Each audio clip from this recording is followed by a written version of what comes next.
नमस्कार friends, market pulse today में आपका वेलकम। आज हम शाम का वीडियो शुरू करते हैं।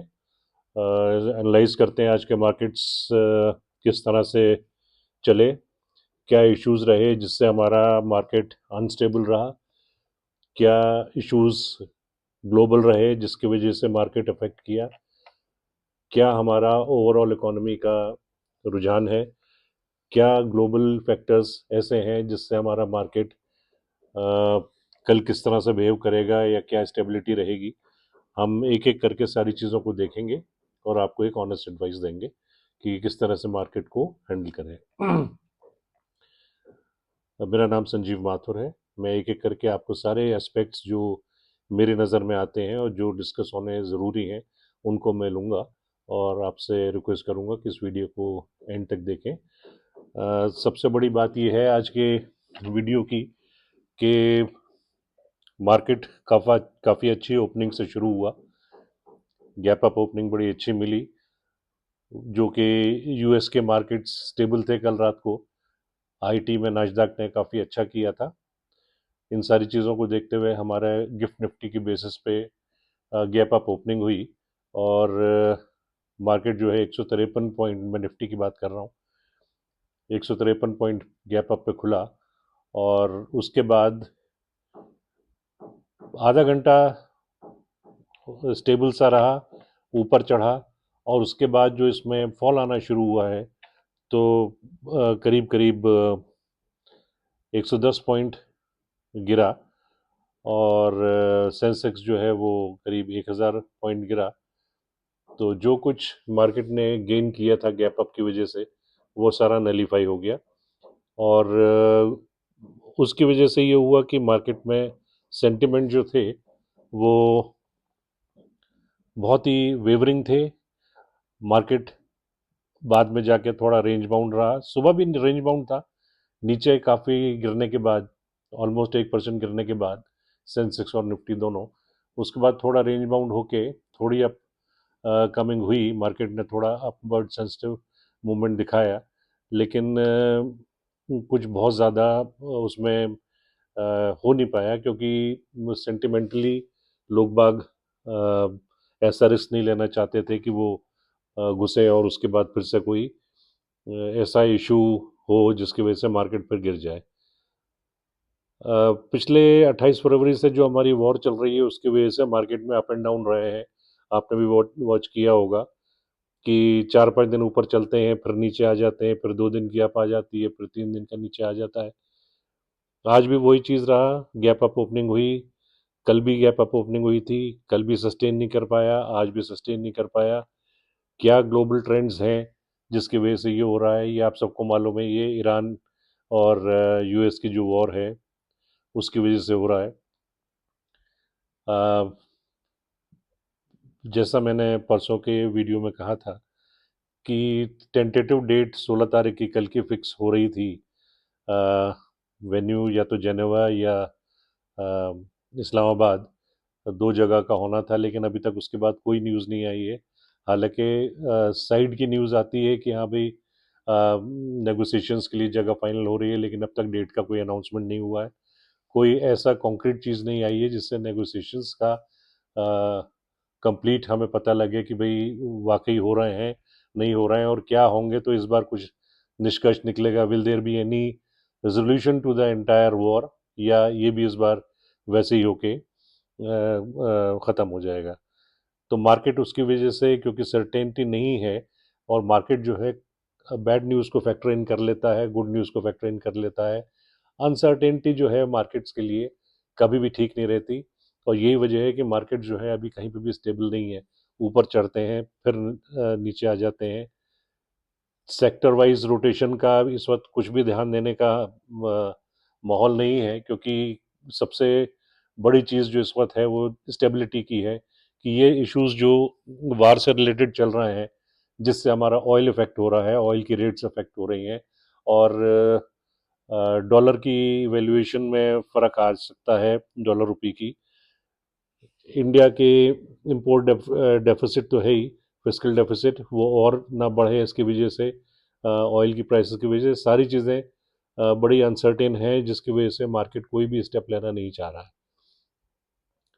दूसरा वजह जो मैं आज सोचता हूँ मार्केट्स के फॉल की थी, देखिए जब भी मार्केट गिरते हैं उसकी अलग अलग वजह, या जब भी मार्केट चढ़ता है तो उसकी अलग अलग वजह आपको न्यूज़ में सुनने को मिलती है।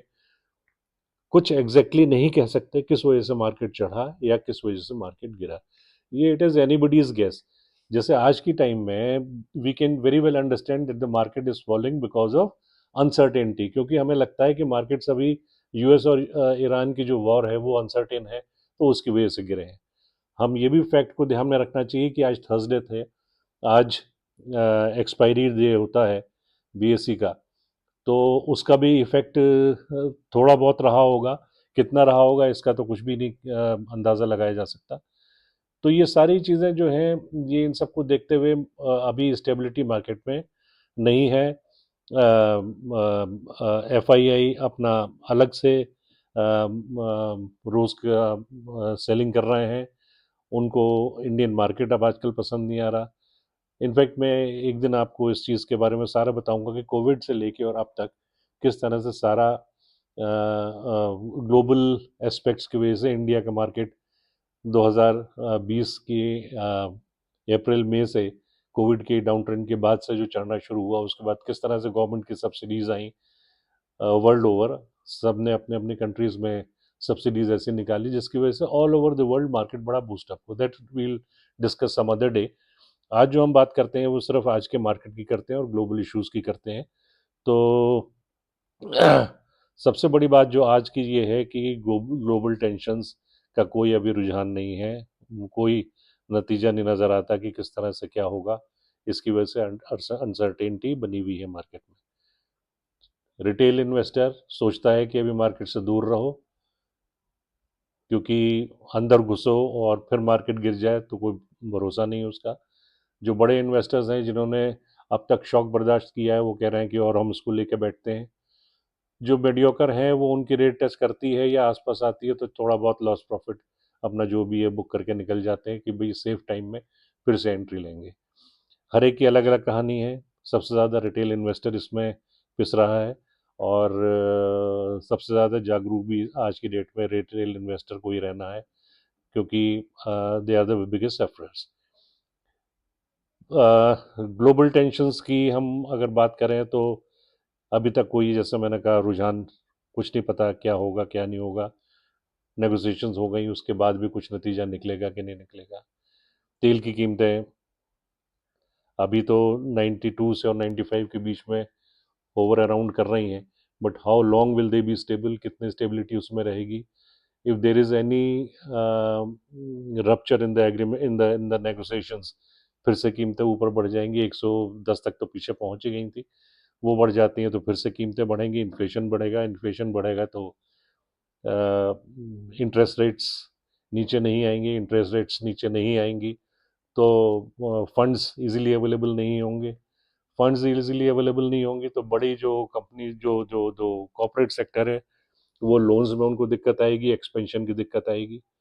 इंडिविजुअल्स के लिए ये है, रिटेलर्स जो हमारे इन्वेस्टर्स हैं, कि भाई जो इन्वेस्टमेंट करने की सोच रहे हैं, या तो गाड़ी लेने की या मकान बनाने की, उनके लिए इंटरेस्ट रेट्स बढ़ जाएंगे।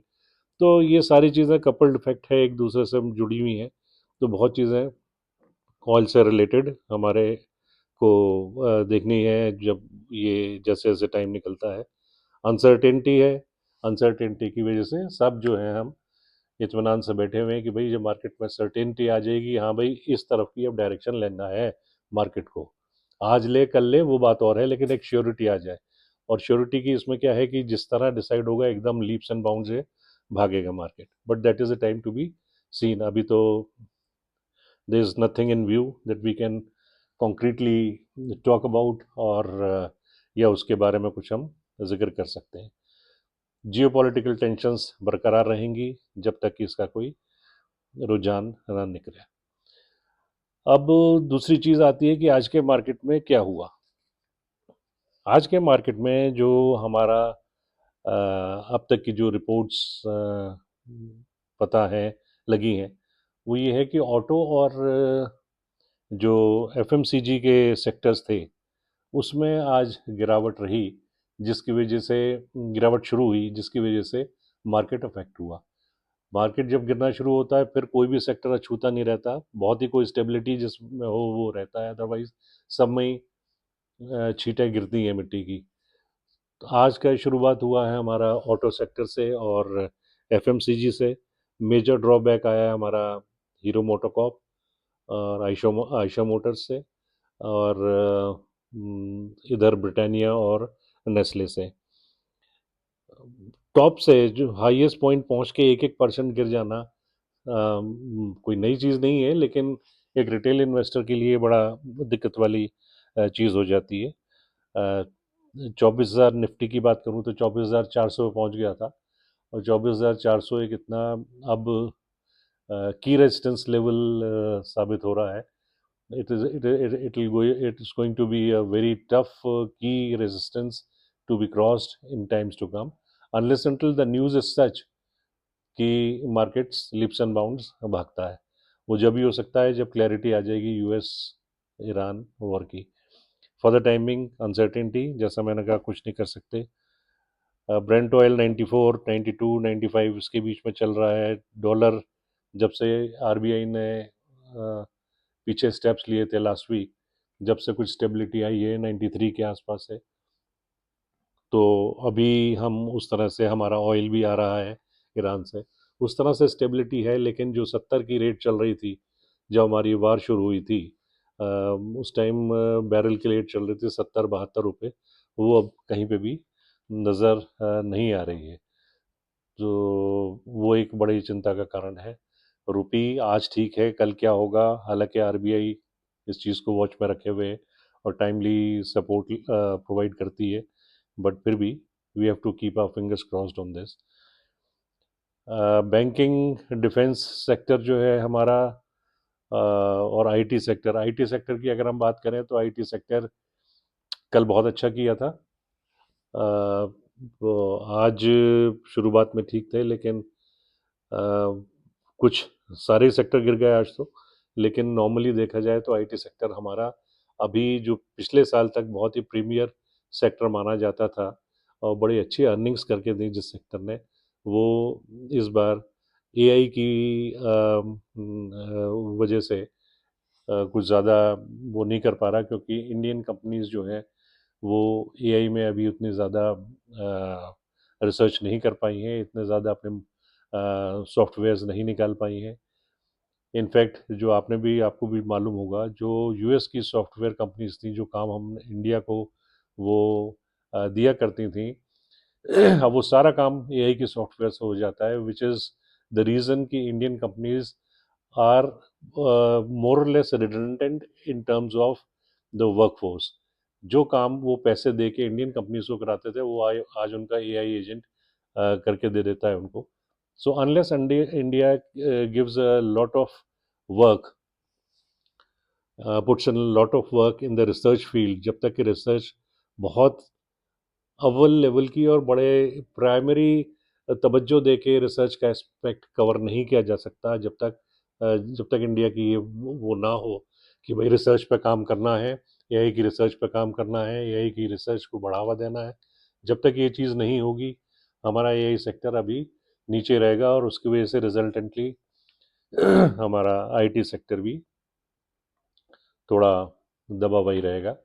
ऑफ एंड ऑन बाउंस आएंगे, उसको जो कैपिटलाइज कर पाए वो कर लेगा, बट ऐसा नहीं है कि you can totally rely on the IT sector and invest in it. अभी इन्वेस्टमेंट का टाइम आईटी सेक्टर में ऐसा मुझे लगता है कि नहीं है। हालांकि मैं कोई सेबी का रजिस्टर्ड एडवाइज़र नहीं हूँ, और आप अपने इन्वेस्टमेंट के टाइम पे अपने फाइनेंशियल कंसल्टेंट से ज़रूर इस मामले में बात करिए। लेकिन एज एन इंडिविजुअल मेरा मानना ये है कि अभी IT sector is sector which is still finding grounds to establish itself once again. दूसरी चीज़ जो है वो बैंकिंग सेक्टर में है। बैंकिंग के पीछे बड़े अच्छे लेवल्स टच किए बैंक निफ्टी ने, और बड़ा अच्छा चला था हमारा पहले प्राइवेट सेक्टर बैंक्स, उसके बाद पीएसयूज़ में बहुत ज़बरदस्त बढ़ावा आया था। अब मैं आपको एक चीज़ बताऊं, और पीएसयू सेक्टर्स के हमारे बैंक्स क्यों इतने ज़्यादा चले हैं। एक तो सबसे बड़ी बात तो ये है कि एनपीएस को लेके उन्होंने काफ़ी सीरियसली अपना सब ठीक किया है काम। जो पहले प्राइवेट सेक्टर पे आदमी रिलाई करता था कि इनकी एनपीएस को बड़ी तवज्जो दे के और इस चीज़ को बड़ा फेयर एंड इक्विटेबली संभाला है, उसी तरह से अब प्राइवेट पब्लिक सेक्टर ने भी कर दिया है। एमएसएमईज को जो बढ़ावा दिया गवर्नमेंट ने, उसकी mainly finance public sector banks ने करी, जिसकी वजह से उनकी लोन बुक में बड़ी अच्छी ग्रोथ हुई है, और जिसकी वजह से ये बैंकिंग पब्लिक सेक्टर बैंक जो है काफ़ी अच्छा इन्होंने रिजल्ट्स दिए हैं पीछे, इवन थर्ड क्वार्टर तक। फोर्थ क्वार्टर के रिजल्ट्स अभी आने बाकी हैं, देखते हैं उसमें किस तरह से रहता है। तीसरी चीज़ जो हम बात कर रहे थे डिफेंस की, डिफेंस सेक्टर के स्टॉक्स पीछे काफ़ी अच्छे चले, स्टेबिलिटी थी उनमें। अब उसके बाद थोड़ा नीचे भी आए, but that is one sector which will always be getting due recognition from the government. Financial outlays भी इस सेक्टर में काफ़ी होते रहेंगे, और क्योंकि पब्लिक का इस पे ट्रस्ट बैठ गया है, तो जो डिफेंस सेक्टर की कंपनीज हैं उनमें इंटरेस्ट बना रहेगा। प्लस दूसरी चीज़ ये है कि क्योंकि गवर्नमेंट की सपोर्ट है ये प्राइवेट सेक्टर को भी डिफेंस के मामलों में, so as to reduce our reliability on any foreign country, तो हमारा डिफेंस सेक्टर को काफ़ी अपग्रेड किया जा रहा है। तो जैसे ही मार्केट थोड़ा स्टेबल होगा, इसमें आपको डेफिनेटली अच्छा इनपुट आता दिखेगा, और ये मार्केट्स को स्टेबलाइज होते ही ये इनमें कुछ ना कुछ नए लेवल्स टच करेंगी, ऐसा मेरा मानना है। तीसरी चीज़ जो है मैं कहना चाहता हूँ वो ये है कि आजकल पीछे मैं कल शायद एक महीना करीब हुआ होगा, गवर्नमेंट ने न्यूक्लियर सेक्टर में भी प्राइवेटाइजेशन शुरू कर दिया है। तो आप उन कंपनियों को भी देखना शुरू करिए जिनमें प्राइवेट सेक्टर की कंपनीज हैं न्यूक्लियर टेक्नोलॉजी में, बिकॉज आज की डेट में it is too early to say anything, but my personal opinion is कि आगे आने वाले टाइम में nuclear technology will find its way, and it will give beautiful and very good earnings in times to come. When that kind time comes, maybe 2 years hence, but for investment purposes, you may look into these companies. सबका fundamental analysis अच्छी तरह से करके, and kindly keep it in some corner of your mind कि कभी time आते ही आप उस पर अपना इन्वेस्टमेंट करना चाहें तो कर सकते हैं। एफआईआईज की जिस तरह से चल रही थी सेलिंग, वो अभी भी चल रही है।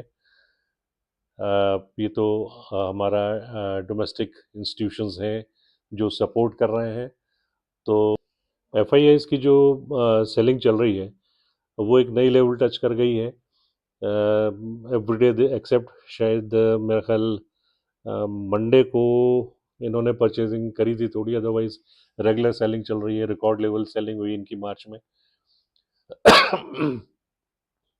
ये तो आप ये समझिए कि डीआईआईज जो है हमारे डोमेस्टिक इंस्टीट्यूशंस, वो इतना अच्छा रोल प्ले कर रहे हैं कि ये जो गैप है उसको फिलिंग अप रेगुलर कर रहे हैं।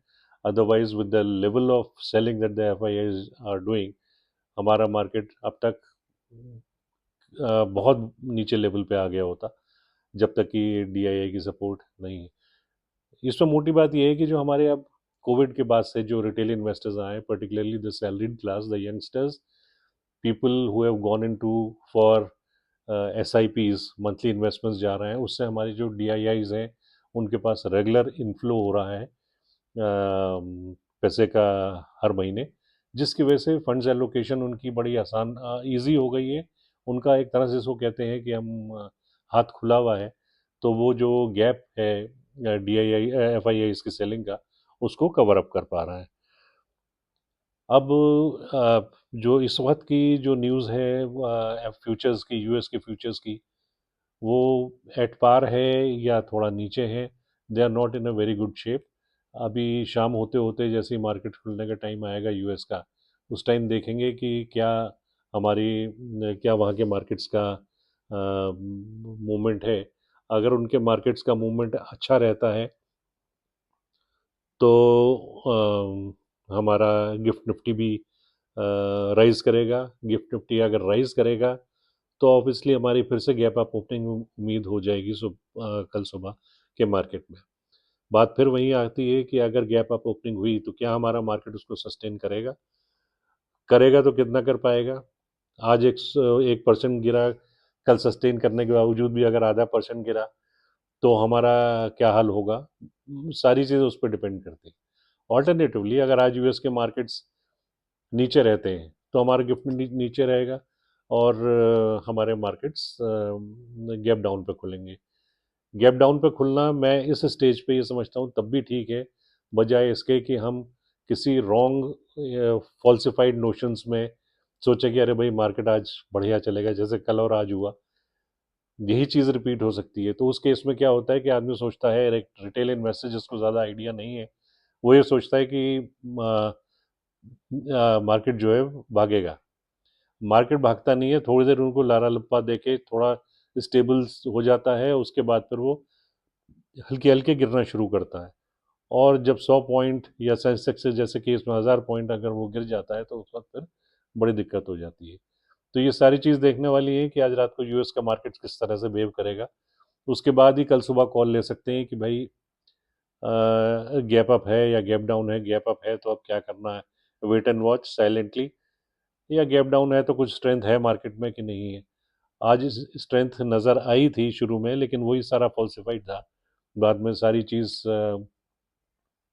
वापस बैक टू स्क्वायर वन हो गई।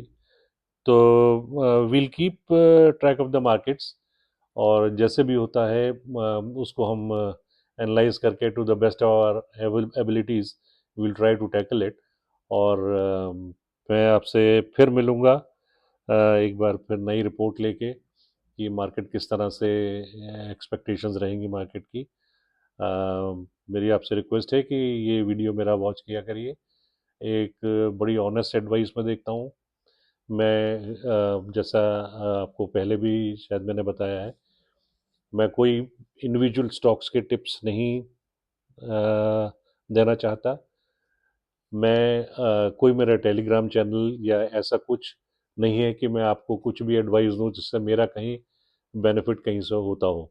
तो मैं आपको एक बड़ी ऑनेस्ट एडवाइस दूंगा। मेरे अपने दिमाग में जो एक इंडिविजुअल के रिटेल इन्वेस्टर समझ लीजिए उसके दिमाग में आएगी, मैं उस तरह से उस पहलू से देख के और चीज़ को बताऊंगा। आप कृपया, it's my request, kindly watch this video. इसको लाइक करें, सब्सक्राइब करें और शेयर करें। And I will be at your service every day with a new video with great insights both for the Indian and global markets. Thank you so much.